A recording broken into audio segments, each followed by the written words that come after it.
አንቺ ነኝ መታሽ? ይቅርታ ይልሹ ግን ይሄን ፖስታ ልሰጥሽ አልችልም። አረ እንዴት እንደማሰጪኝ እናያለን። ምን ስጪኝ?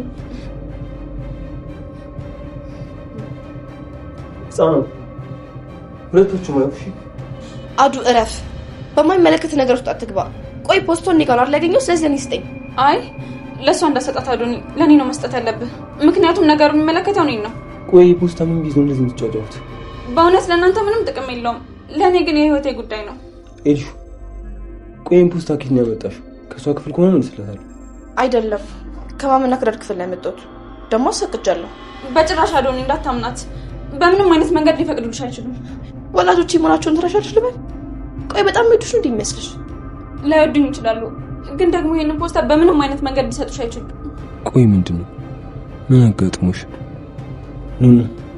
አንድ ውጭ ላይ ወጣን ማለት እንችላለን። አዱ ምን እያደረክ ነው? ቆይ ያማህል እንዴ? አይ ፖስታውን ሳልይዝ ወዴትም አልወጣም። እንደዛ ማድረግ አልችልም። አይዞሽ ከፍቻ ላይ ላናግርሽ ብቻ ስለፈለኩ። አይሆንም አልኩ። ለምን ድርቅ ትላላችሁ? ይሄ የህይወቴ ጉዳይ ነው። በማይመለከታችሁ ነገር አትግቡ። እሺ ማለት ይላል። አንቺ ምን ማለት ትንክስ ምን ማያደርግሽ? ስለዚህ ጫፍ አላረገውም። እንዴትም ብዬ ከፍተዋለሁ። ቶሎ በጀርባ ልውጣና ዘግቼውን ማንበብ እችላለሁ።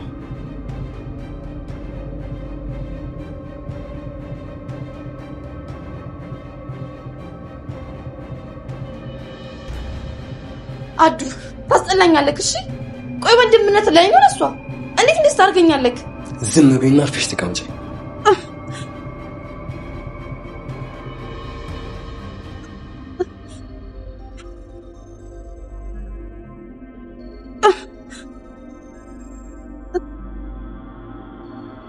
የመሲ ፍቅረኛ ቴዲ ሆኖ ተገኝቷል።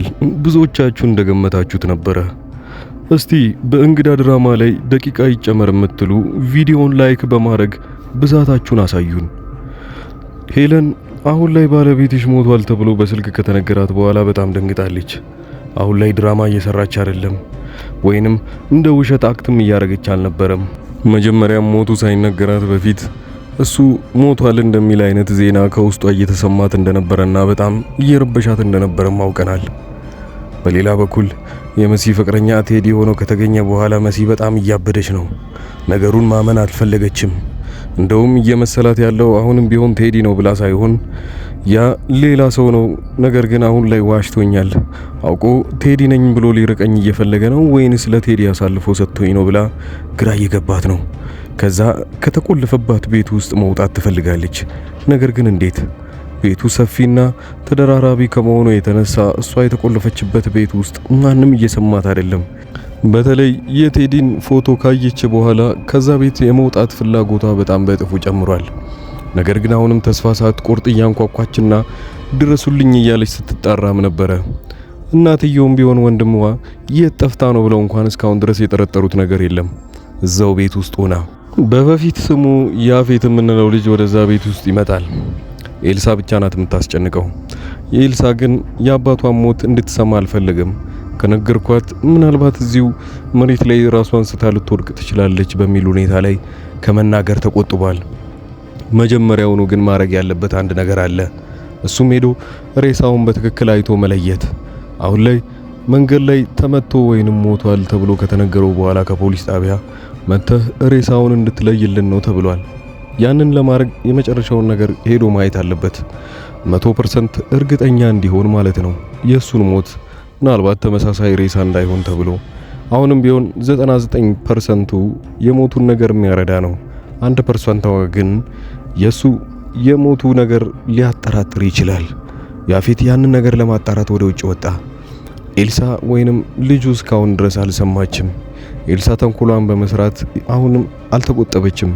ይባስም ብሎ የኑኑን ያው የሕክምና ወረቀቷን ወስዳባት እዛው ፊት ለፊቷ ልትከፍትባት ነበረ።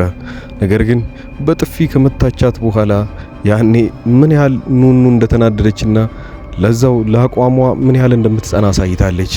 በዚህ ሁኔታ ላይ ነበረ ታዲያ አዶናይ ወረቀቱን ተቀብሎ ለባለቤቱ ብሎ ያስረከበው ለኑኑ ነበረ። ወዲያውንም አዶናይ ግን አንድ ያደረገው ነገርን ማየታችኋል።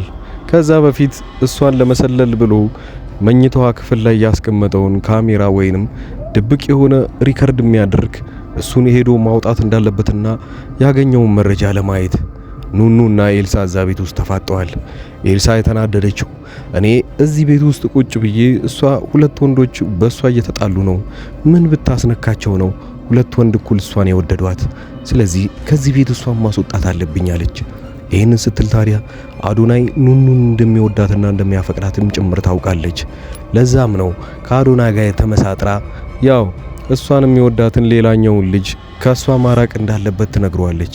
ይሄ ደካማ ጎኑ ሆና ስላገኘችው ማለት ነው።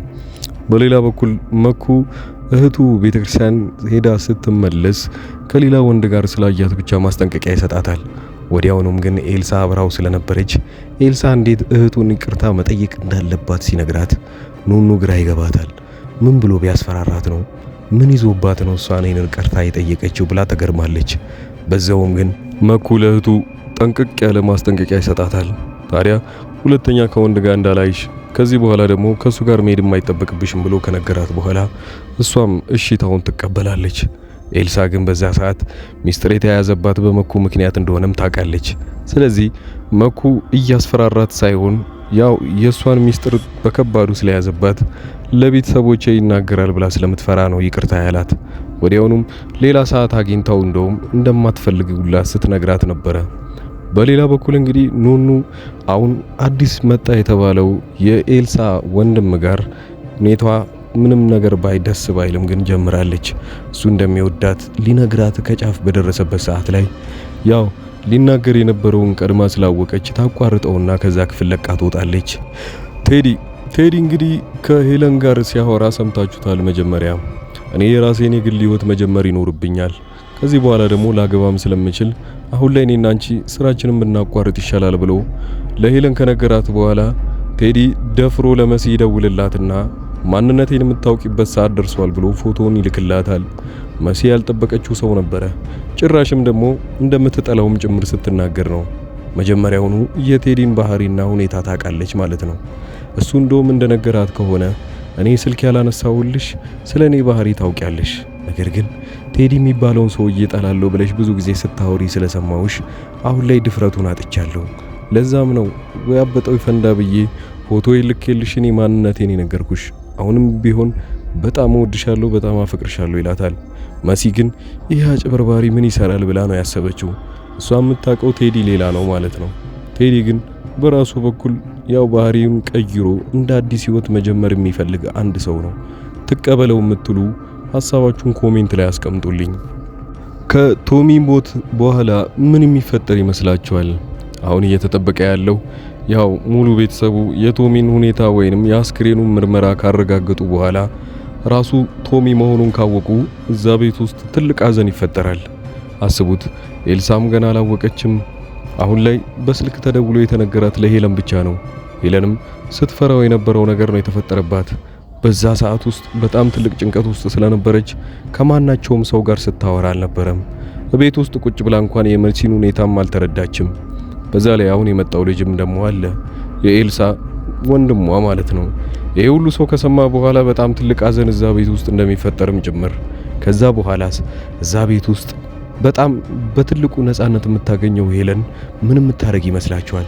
ይህን ነገር ስራውን ታቆማለች ወይንስ ጥፉኑ እየቀጠለችበት ተንኮሏን በዚህ መልኩ የምትቀጥል ይሆናል? አሁን አጠገቧ ላይ ያሉ ማንኛውም ጠላቷ የሚባሉ ሰዎች እየራቋት ይመጣሉ። ብቻዋን ፍሪደም ታገኛለች። ከዛስ ምን ይፈጠር ይሆን? ያፌት ግን አንድ ያሰበው ነገር አለ። ያፌት ራሱ ሲያስብ አሁን ላይ ምን ታረግ ይሆን? እሱ ከሄደ በኋላ ምን ይፈጠርልብሽ ይሆናል? አንቺን መጨረሻ እኔ ነኝ የማውቀው፣ ብቻሽን ስትሆኚ ምን እንደማረግ አውቃለሁ ብሏታል። ያፌት የሄለን ዋነኛ ጠላቷ ነው። ሄለን የምትሰራው ሙሉ ለሙሉ ያውቃል፣ ከነተንኮሏም ጭምር።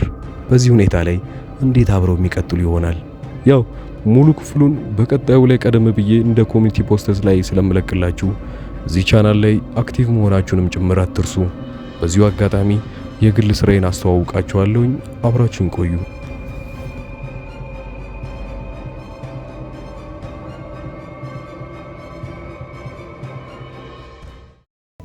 እዚህ አጠገቤ የምታዩቸውን እቃዎች እንዳለ እዚሁ አዲስ አበባ ውስጥ ሆኜ ወደ ተለያዩ ሰዎች በትዕዛዝ የማደርሳቸው እቃዎች ናቸው እና በእነዚህ እቃዎች ላይ ማንኛውንም ወይንም ዋጋ እናንተ ለቤተሰቦቻችሁ ወይንም ለማንኛውም ሰው ለማዘዝ ከፈለጋችሁ እኔን በቴሌግራም በዋትስአፕ እና በኢሞ ማውራት ትችላላችሁ።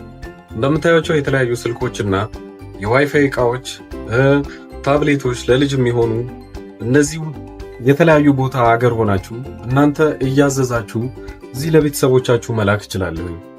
ከኤሌክትሮኒክስ እቃዎች ውጪ ያሉትን እቃዎችንም እኔ ጋር ማግኘት ትችላላችሁ። እነሱም በእርግጥ ራሴ ባልሸጣቸውም ዋጋውን የተለያዩ ከሚሸጡ ሰዎች ጋር ወይም መርካቶ አጠገቤ ስለሆነ እዛ ያለውን ዋጋ እያጣራው ለእናንተ መላክ እችላለሁኝ ማለት ነው። ከዚህ በቀደም እንደሚታወቀው በትልቁ ቻናሌ ላይ እነዚህን እቃዎች ሳደርስ ለብዙ ሰዎች ሳደርስና ብዙ ሰዎችም ሲያዙኝ ነበሩ። አብዛኛው ጊዜ ሰው እያዘዘኝ የነበረው የተለያዩ ስልኮችን ነበረ። እነዛንም ስልኮች አዲስ አበባ ውስጥ በአንድ ቀን እያደረስኩኝ ነው። ከአዲስ አበባ ውጭ ለሚገኙ ሰዎች ግን 2 እና 3 ሰዎች አንድ ላይ ወደዛ አካባቢ አቅጣጫ ሲያዙ ወዲያውኑ አደርስ ነበረ። ይህም የ1 ሳምንት ጊዜ ብቻ ነው የሚወስደው። ይሄ ስራ አብዛኛውን ጊዜ እናንተን የሚያስፈራችሁ ታማኝነት ምን ያህል ነው የሚለው ነገር ነው። ያንን ደግሞ ማረጋገጥላችሁ ከዚህ ቀደም የላኩላቸው ሰዎች አብዛኛው በኢሞ እየመጡ የነበሩትን ልጆች ማንኛቸውንም እነሱን ማናገር ትችላላችሁ። እንደዛውም ደግሞ አንዳንዶቹ ለእምነት ብለው አንዴ ትንሽ ዕቃ ያዙና ያንን እንዳደረስኩላቸው ሲያውቁ በዚህ መልኩ ሌላዎችንም ዕቃዎች ማዘዝ ይችላሉ። የአበሻ ቀሚስ እና የተለያዩ ልብሶችም አሁን ትምህርት ሊጀምር አካባቢ የነበረ ጊዜ ደግሞ ቦርሳና ደብተሮች ብዙ ሰው አዘውኛል። ከልብ አመሰግናለሁ። ሌላው በዚሁ አጋጣሚ እናንተም የምትፈልጉት ዕቃ ካለና እንዳደርስላችሁ መልእክት ሊሆን ይችላል። ማንኛውንም ዕቃ የቤት ዕቃ ሊሆን ይችላል፣ ልብሶች እና የተለያዩ ፈርኒቸር ዕቃዎችም እንደዚሁ እያደረስኩ እገኛለሁ። ዋጋ ብቻ ማወቅም ከፈለጋችሁ እኔን ማናገር ትችላላችሁ። ለማንኛውም እስኪ ዋይፋዎቹን ላከልኝና ልባጣቸውን የምፈልገው ማለት ነው። አመሰግናለሁ። በጣም አሪፍ ነው። እገዛለሁ፣ ግን አሁን ሳይሆን ወደፊት የልጄ ልደት እየደረሰ ስለሆነ እንደ ስጦታ ታደርስልኛለህ። እዛው አዲስ አበባ ወደ ለገሃር አካባቢ ናቸው እና እዛት ታደርስልኛለህ። ደውዬ እነግርሃለሁ ሁሉ። አሁን ገባኝ። እና ዋይፋው ስንት ብር ነው? እና የዋይፋው ዋጋው ስንት ብር ነው? በገንዘብ ትችላለህ? ይሄኛው ስንት ነው? እና ስንት ጂቢ ነው? እንዴት ነው? ሁሉ ሰላም አለኝ። ነው ደማኛ ተሊና ቆይታ እንደነበረ ሁሉ ሰላም። ኧረ ችግር የለም። ቀሪን ያኔ በ30 ሁሉንም አስገባልሃለሁ። ያንተንም የሳንም የሁሉንም ባንዴ አስገባዋለሁ። ችግር የለውም። ያኔ አንተ የምትሰጣት ከሆነ ትጀምረዋለች። ማይማር ይሄንን እስቲ አጣራ። ኮፍያዎች ስንት ናቸው? እስቲ ጠይቅ እስቲና አጣራሽ። ብዙ አይነት ነው ያለው፣ ግን ይሄንን ነው ያደረኩልክ። እስቲ እንትን ያልኩት የላኩልክ እስቲ ቦሌ ያምጣውና ከዛ አንተ ጋር ከሻንጣው ማለት ነው። ከዛ በኋላ አንድ ላይ ነው የምትሰጣ ከሞባይሉ ጋር ማለት ነው። ከይቅርታ ጋር ግን ከልብ ላስቸግርክ ነው። ዋትስአፕ ላይ ልኬልሃለሁ የሰውየውን ቁጥር ማለት ነው። እና የት ነው አለኝ ሉሉ ምንድነው እሱን እስቲ አንተ ከዛ እሱን ካመጣክ በኋላ ተለወለልካለች። ጀመሩት ከዚህ በፊት በነበሩት ቪዲዮዎች ላይ በለቀኩት ማስታወቂያ ነው። ያው ለሌሎቹ እና አዲስ አበባ ውስጥ ቅርብ ለሆኑ ሰዎች ወዲያውኑ በአንድ ቀን ውስጥ አድርሰንላቸዋል። እናም የተለያዩም ሰዎች አሁን ላይ ትክክለኛ እኔ እንደምሰራ ለማወቅ የመጡና እናም በቀጣይ ደሞዛቸው ወይንም በሌላ ጊዜ ዕቃ ሲፈልጉ ከኛ ማዘዝ እንደሚችሉ አረጋግጠው ሄደዋል። ያንን ብቻ ለማወቅ ብቻ ሳይሆን የተለያዩ ዕቃዎችን ዋጋቸው ምን ያህል ነው ወይንም እናንተ ካላችሁበት ሱቅ ወይንም እናንተ ካላችሁበት ሰፈር ጋር ዋጋውን ምን ያህል ቅናሽ ነው የሚለውን ካያችሁ ዕቃውን ወዲያውኑ ማዘዝ ትችላላችሁ። በክፍለ ሀገር ያላችሁና የተለያየ ቦታ ለምትኖሩ ለምሳሌ ወደ ወላይታ አካባቢ ብዙ ሰዎች ዕቃ እንዳዘዛችሁኝና አንድ ላይ ልልክላችሁ 1 ሳምንት ጊዜ ጠይቄያችሁ ነበረ። ያም ሆነም ወደ ራቅ ወዳሉ ቦታዎች ላይ ዕቃ የምንልከው 3 እና 4 ሰዎች ስትሆኑ ነው። ዕቃውን ወዲያውኑ አንድ ላይ የምናደርስላችሁ ይሆናል። ለጊዜው ግን አዲስ አበባ ውስጥ ለሆናችሁ ዋና የሚባሉ ወደ ባህር ዳር፣ ወደ ጎንደርና ወደ ባህር ዳር ሌላው መስመር በሚገኙ ቦታዎች አንድ ላይ ዕቃዎችን እንልካለን።